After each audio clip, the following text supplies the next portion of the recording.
What's up YouTube? I'm Valentin the Mad, and this is a Gore review of Depth.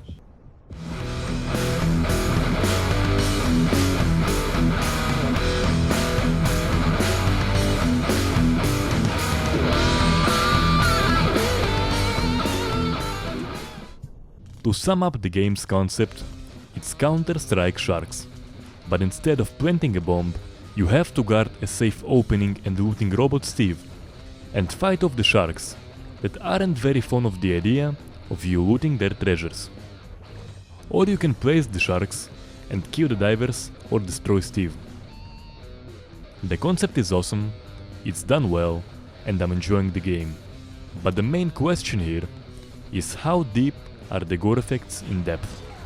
And that is what we're about to find out. I'll be reviewing every aspect of the game's gore effects, and the score will be set based on 4 categories: body damage, environment, animations and sounds, the feel. So the way the body damage works is different for the divers and the sharks. For the divers, limbs can be dismembered, divers can be eaten in half, and there is a damaged variation for each limb and the head.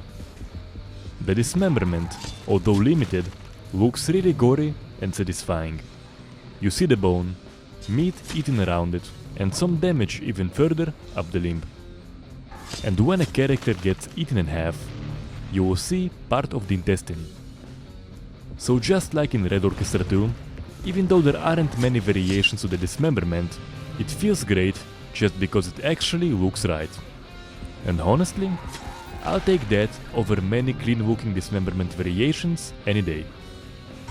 Should be noted that if a diver dies from a sea mine explosion, he will just vanish in a blood bath without any remains. I'm really not sure why Digital Confectioners didn't just use the existing dismemberment system with some limbs floating nearby.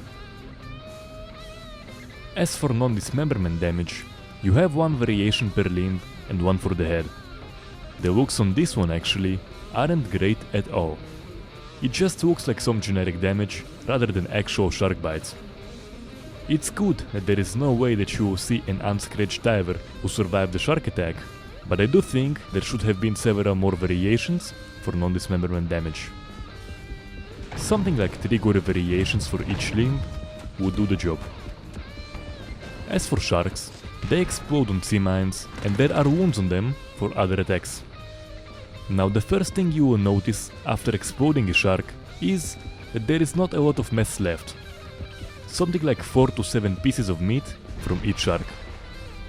It's probably done so for performance, but I still think that the aftermath of that mine explosion should have been nastier. Seeing that big shark turn into these relatively small pieces of meat just doesn't look right. As for non-dismemberment damage, you have wounds on impact after shooting the sharks with the various weapons you have, and harpoons get stuck in the shark's body. Now when it comes to shooting, the body damage basically works. You shoot, you see response on the body, but when the shark grabs you and you attack it with a knife, you won't see any damage at all. It's a weird move, especially taking into account that you will be seeing that pretty much all the time while playing Depth. Grabbing the divers is the only way for the sharks to kill them, and if you're a bit less lucky, it might just be the first combat you will experience in the game. Seeing no response on something that common makes no sense. The harpoons are really weird in Depth. It could easily be the most badass weapon in the game, but for some reason they never stick out of the right place, there's no wound around where they stick out, and they actually dissolve inside the shark's body for some reason. Also, the small spear pistol won't leave any spear sticking out at all, and this leads me to the following issue. You have various weapon types in the game, such as harpoons, rifles, and even this nails shotgun thing that I personally really liked. But they all cause the same generic wound rather than having the right wound for the weapon you are using.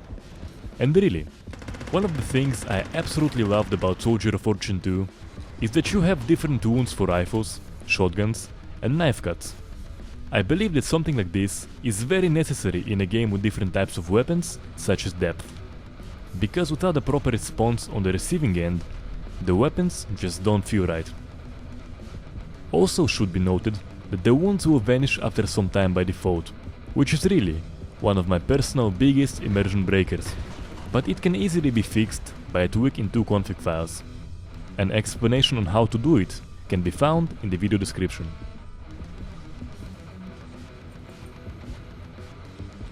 So obviously, in a game that takes place underwater, something such as blood stains on the environment is out of the question. So really, the only thing they needed to nail the environment aspect is staying bodies. What we have in depth is that bodies disappear very shortly after death. It's heavily damaging the experience when the slaughter that happened not too long ago is already gone. Now anyone who played more than 5 minutes of depth will say straight away, hold on, if those huge shark corpses will stay permanently in those small rooms, divers will have a serious disadvantage. And actually, I absolutely agree with this, but it should not affect the bodies of the dead divers. Those bodies aren't large at all, and are usually even smaller than the average human. Also, the maximal amount of diver bodies that can be in a match is 30, which is not a lot, and there is no way in hell the divers will be stuck in one room the entire match, so that won't be an issue either. The argument of staying bodies' impact on performance is something I address literally in every Gore review. It should just be a variable in the graphical options. It's especially easy in depth, where the maximal amount of dead divers can be 30. As for the sharks, my suggestion is to determine how many dead sharks are in the same room, so you can have more than 2 or 3 of them. But if a shark dies in the open, and that's usually the environment towards the end of the round, there is no reason not to have every dead shark stay in that environment. So really, there is much less work to be done to nail the environment aspect, and depth could easily get a 30 out of 30 here just by keeping the bodies and making the environments look like the murder scenes they are. So the killing of the divers is a really cool process in depth. The shark grabs the diver, and the player controlling the shark has to move his mouse violently to simulate tearing the diver apart, while the player controlling the diver furiously presses left mouse button to stab the shark and hopes that his teammate can help him and maybe he will be saved. But the most important thing, it looks as cool as it sounds. Whether you are the diver, who can be cut without seeing it coming, whether you see your teammate being eaten alive in front of you, or whether you are the shark, who just grabbed some unfortunate bastard. So while the process itself is definitely cool, I think there is a lot of room for improvement in the aftermath. So if the shark killed the diver, you will see a wiggling animation for about 2 seconds, and the body will turn ragdoll. I have a few suggestions to make this process a bit longer and more fun. First, imagine this scenario. A shark attacks you, you start stabbing him furiously, and by the time you think you are gone, your teammate harpoons the shark in the face and you get out alive. But as soon as you start moving, your movement is much slower than usual. You realize that you lost your leg, and in 4 or 5 seconds the screen starts getting blurry and fading to black. That of course is accompanied by the appropriate animations and screams for your teammates to see the horror. And second, if the shark does kill you, just make the animations longer. So if half of the body is eaten, the animation should be something like 4 or 5 seconds before the diver falls into shock and dies. But if you just lost the legs, or a leg and an arm, why not make it a 10 to 15 seconds of brutal animation with some more screams? And now for the other option. You survived the encounter. There are no wounded behavior animations. So if you just get out from a shark's jaws with a few wounded limbs, you will be bleeding but carry on fighting like nothing happened. I know that the game works on tight balance, and making a wounded diver useless would be a bad call. So what I'm suggesting is just to slightly slow the movement and use different animations for hurt divers. Also, as of now you have no indication from the shark side that a certain diver is wounded before you attack him, even though the diver is bleeding, and sharks should be able to detect blood. Changes to those aspects would be an incentive to use the medkits you have in the game, that are actually rarely bought and used.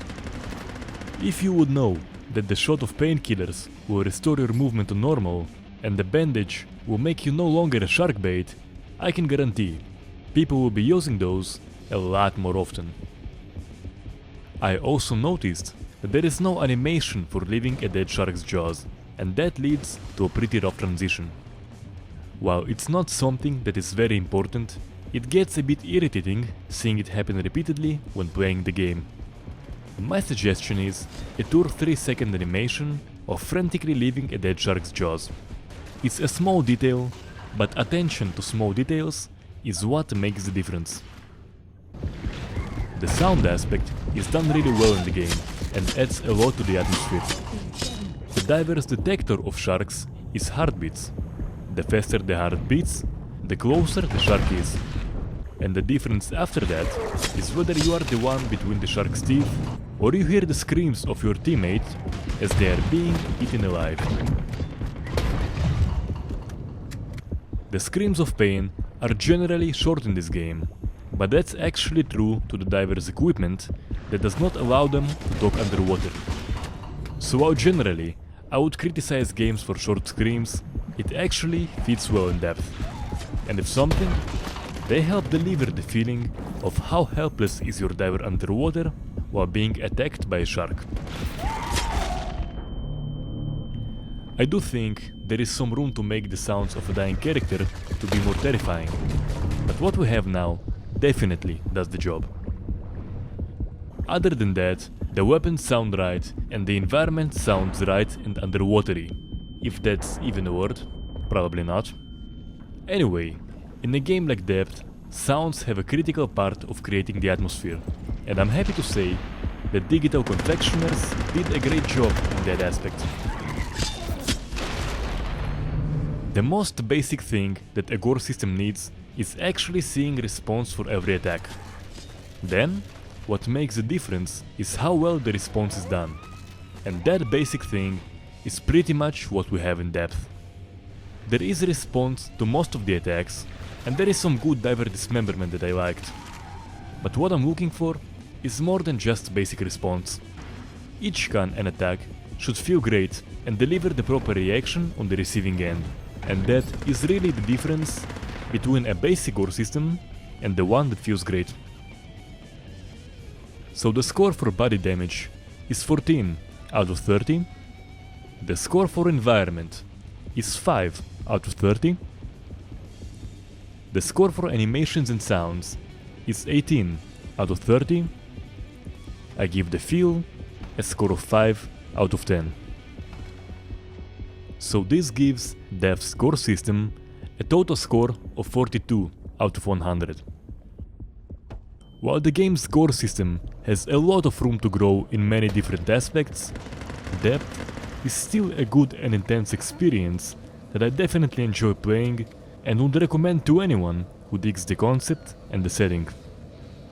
The verdict for this game's gore system is not bad, but not exceptional either. Digital Confectioners continue supporting the game and keep adding content to it. If they will ever choose to make improvements to the gore system, I'll be happy to make an update video and change the score accordingly. Hope you enjoyed watching the review. Let me know how you feel in the comment section, and if you liked the video, subscribe and share it with your friends. You can find the link to all of my Gore reviews in the video description. Until next time.